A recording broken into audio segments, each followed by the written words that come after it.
When is too much not enough? Well, it seems that's only when you're dealing with the Baltimore Ravens. I've been watching sports for over 40 years, and I have never seen a team or a fan base, should I say, complain when you talk about acquiring too much talent. Now, don't get me wrong, it's fine for the defensive side of the ball. We can never have too many pass rushers. We can never have too many corners, too many safeties. We can never have too many defensive linemen. But when it comes to offense, oh no, we're good. We're good. We already got a stable of dudes that aren't really playing. We got a bunch of guys that might not have made it on another team. But too much is too much for us, apparently. We have people in place. They may not be the best, but why would we go out and get somebody to take away from what they already aren't doing? You tell me. I mean, unpopular, but I like and I cheer for James Prochet.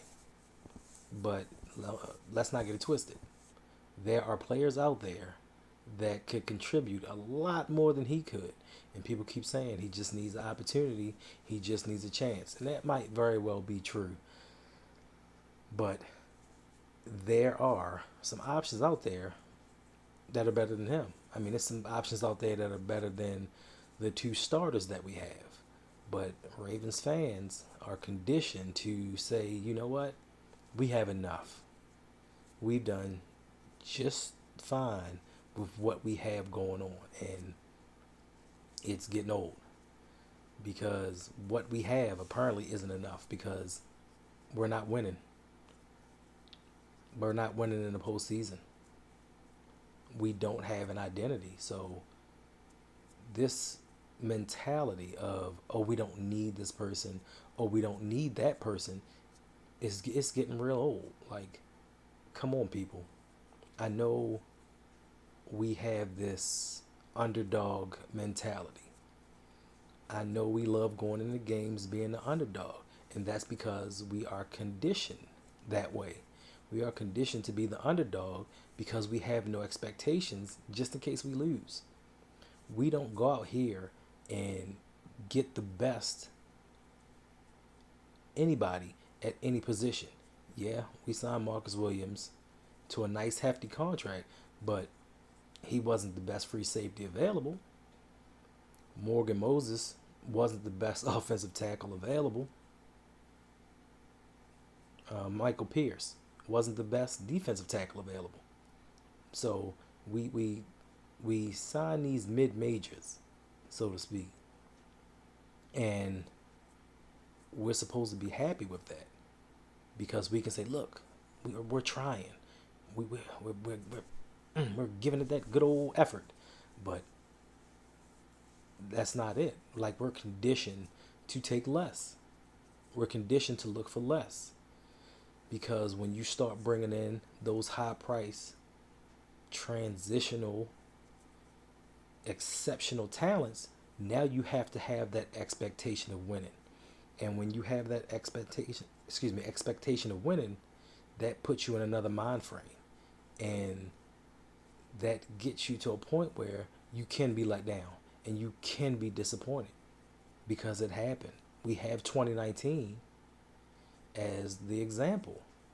Like, after a certain amount of time, we were favored. We were favored in every game to a certain point. And being the favorite, what happened? We shat the bed. Like, we got to the playoffs, and it hurt a lot of people because we actually had faith that that was the year from week 3 on that we were going to be Super Bowl champions. And I know that we say this a lot, that we believe that the Ravens are going to win a Super Bowl, but that season we believed we were going to win. And when it didn't happen, it broke a lot of people. Like, it broke them as a fan. So we like to kind of stay in our comfort zone of, oh, I love being an underdog.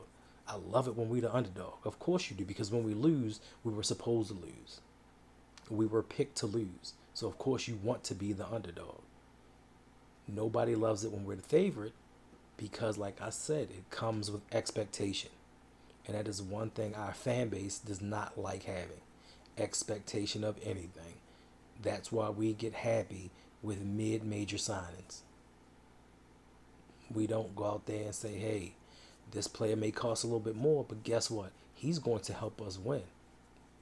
Even on defense, I hate to say it, like, I'm a big proponent of we ignore the offense, but even on defense, we don't sign that impact player. Like, people still want Calais Campbell to come back, and I'm trying to figure out why. Like, I keep looking, videos, everything. Why? Because he can stop the run? So you rather pay Calais Campbell 11, 12, 13 million to stop the run, and he's had what, 4 sacks the last 2 years, maybe 9 total the last 3. You want to pay somebody 12, 13 million to stop the run, but you don't want to pay Zadarius 18 million to rush the passer. Like, make that make sense, because it's a cheap signing, and you can say, look, we're trying, knowing damn well Calais Campbell ain't making a difference because teams aren't running. Teams run, but they aren't running. Like, this is not a run first league. The Baltimore Ravens are the only team that runs and runs again.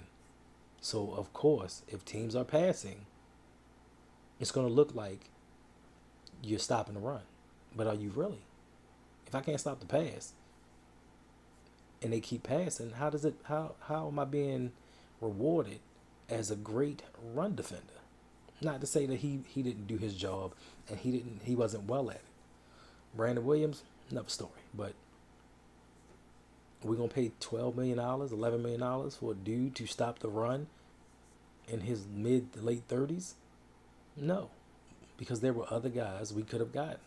Like, not saying him in particular, we could have got Khalil Mack. He didn't cost that much. And don't say, oh, his salary. We pay who we want to pay.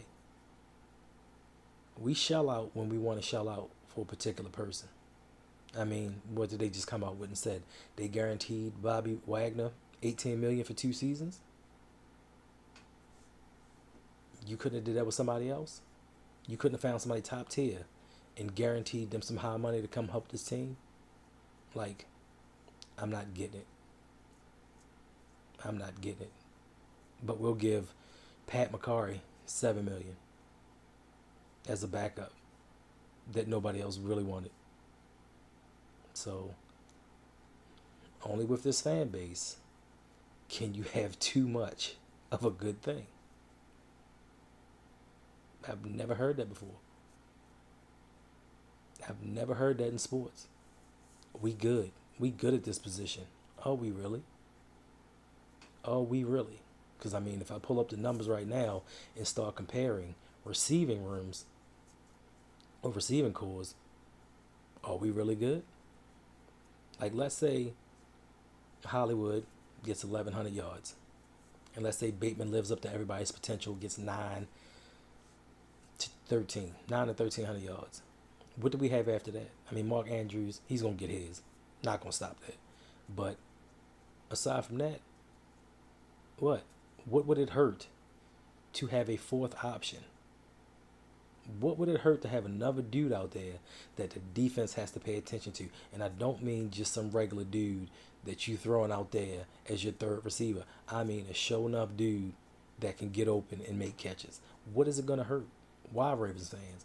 Why is it that Lamar has enough help? Why? Why doesn't Patrick Queen have enough help? Why doesn't Dafe Owe have enough help? Shit, why doesn't that secondary have enough help? Well, we looking for people out there. Like, come on.